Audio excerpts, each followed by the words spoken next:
Hell is the worst punishment in the entirety of existence. It is the final and permanent punishment that will endure upon the individual trillions upon trillions of years after they are dead. This is the punishment that the religious believe will be given to billions of people by a God of love and peace. In this video, I will demonstrate not only that the Judeo-Christian Islamic God is not a God of justice, he is a God that does not even understand the meaning of the word. It is common practice to hear from the evangelist something along these lines. And it's only right he should punish a murderer, isn't it? It's only right he should punish a rapist. But he's so good he's going to punish thieves and liars and fornicators and adulterers and blasphemers. He's going to be very thorough on Judgment Day. God's a judge. You and I are guilty criminals.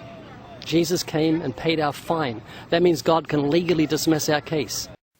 This metaphor has some serious errors in it. First, the judge is not omnipotent and he is not the law. He is the ambassador of the law. He is bound by the law and cannot exert power beyond the law. If this hypothetical judge were to bestow upon a child caught shoplifting the penalty of death, would that be a just judge? Would he be greeted with cheers for doing the right thing if this punishment were actually carried out? Or would he be disparaged, stripped of his title, called a monster, and scum not worthy of the bench? The evangelist's metaphor seems to suggest that their God is subordinate to rules and laws, and thus not omnipotent. He is not sovereign, he is not autonomous. He does not have the power that his followers claims he has, if he is bound by some righteous law that he must punish people for a sin, and can only accept atonement for that sin if there is a sacrifice.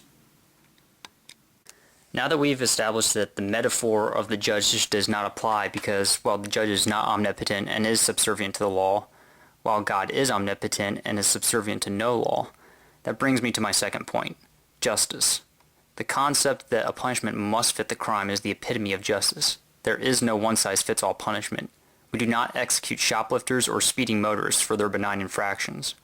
A one-size-fits-all punishment is not only not justice, but it would in fact be the embodiment of injustice. But that's exactly what hell is.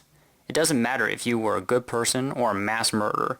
If you fail to subscribe to the religious point of view regarding Yahweh, Jesus, or Allah within your lifetime, you will receive the exact same punishment regardless of how you lived your life. Our criminal justice system is built with several objectives in mind. The first objective is to segregate the offender from society so that they cannot inflict any more damage. The second objective is to extract justice through a punishment that fits the crime.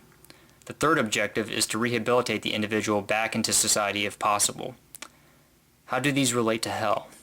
If someone lived as a good person but they failed to receive your God's message or salvation, how are they inflicting further harm? How does their punishment fit the crime?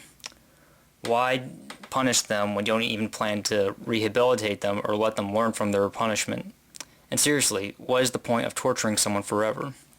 There is no point other than to be sadistic and horrible. It would be more merciful to simply erase them from existence than to burn them forever and ever, especially when their supposed infraction occurred during their earthly life. As eternity wanes on, the earthly life of the individual would make up a smaller and smaller percentage of their existence, until it would be so small it would be obsolete. So why punish forever for a non-crime that occurred in less than a fraction of 1% of a person's existence? So to any theists watching this video, let me ask you the question. When you send people to hell, what are you punishing them for? What's the point? You're not teaching them anything. Even if there was a sin that they're going to there for, you're not giving them any opportunity to fix their mistake or to improve themselves in any sense. They're never getting out of this punishment. So it's a punishment without a purpose. It's inflicting pain simply for the sake of inflicting pain.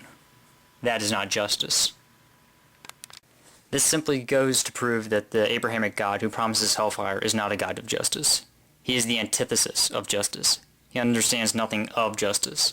If a little mortal YouTuber like me can see how unjust this is, simply by using the conscience that this God supposedly gave me, then how sad is it that an omnipotent, omniscient being still hasn't figured this out yet?